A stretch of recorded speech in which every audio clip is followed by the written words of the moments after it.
اگر سورج نہ نکلے تو ہماری خدمت ادھوری رہتی ہے اور کمبل اوڑھنا پڑتا ہے. چاند نہ نکلے تو ہماری فصلوں کے اندر بہت ساری بیماریاں لگ سکتی ہیں اور زندگی کے اندر بہت ساری دقتیں آ سکتی ہیں.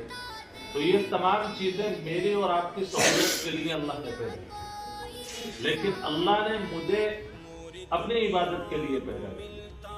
عبادت کیا ہے کہ ہم قرآن، عبادت کی مختلف شکلیں ہیں، ان میں سے قرآن کی تلاوت یہ اہم عبادات میں سے. بہت سارے لوگ یہ کہتے ہیں کہ بھئی قرآن کو سمجھ کر کے پڑھنا چاہیے، اس کے علاوہ پڑھنا نہیں چاہیے. یہ بیوقوفی ہے. قرآن سمجھنا بہت ضروری ہے، اس میں کوئی دو رائے نہیں، کیونکہ جب تک آپ قرآن اللہ کے احکامات کو جان نہیں سکتے جب تک یہ قرآن کو ترجمے سے آپ نہ سمجھ لیں. لیکن تلاوت پر اللہ کا کوئی اجر نہ ملے، اللہ کی طرف سے کوئی ثواب نہ ملے، یہ بے بنیاد بات ہے. اللہ کے نبی صلی اللہ علیہ وسلم نے فرمایا کہ قرآن کریم کے ہر ایک حرف پر 10 نیکیاں ملتی ہیں. واضح کیا کہ میں یہ نہیں کہتا کہ الف لام میم ایک حرف ہے. فرمایا الف الگ حرف ہے، لام الگ حرف ہے، میم الگ حرف ہے. ٹوٹل ملا کر الف لام میم میں آپ کو 30 نیکیاں مل جاتی ہیں. اور یہ حدیث الگ ہے. اس کے علاوہ اللہ کے نبی صلی اللہ علیہ وسلم فرمایا کہ ہر عمل کا کبھی کبھی ثواب 70 گنا ملتا ہے، جیسے کہ رمضان المبارک میں. اور علماء نے لکھا ہے کہ 70 گنا تو صرف سمجھانے کے لیے. حقیقت یہ ہے کہ جتنا زیادہ اخلاص اور اللہ کی محبت میں آپ قرآن پڑھو گے، نہیں معلوم ایک حرف پر کتنے کروڑ نیکیاں اللہ کی طرف سے مل جائیں.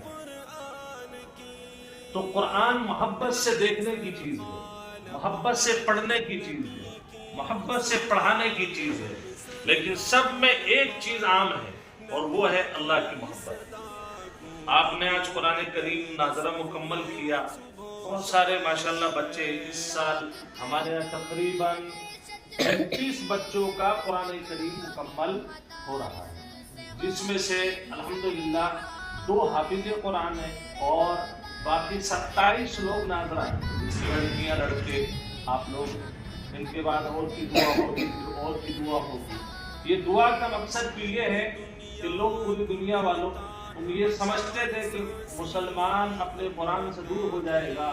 آج اللہ نے ایک فتح عام نصیب فرمائی کہ ہمارے قوم کے ایک بچے کو اللہ کی بات پڑھنے کا سلیقہ ہے اور ہم اس پر اللہ کا شکر ادا کرتے ہیں. اور ہمارا یقین ہے کہ انشاءاللہ یہ قرآن کریم دنیا میں بھی ہر آفت کے بعد جب بھی پڑھیں گے اللہ کی طرف سے راحت اور آسانیاں لے کر کے آئے گا.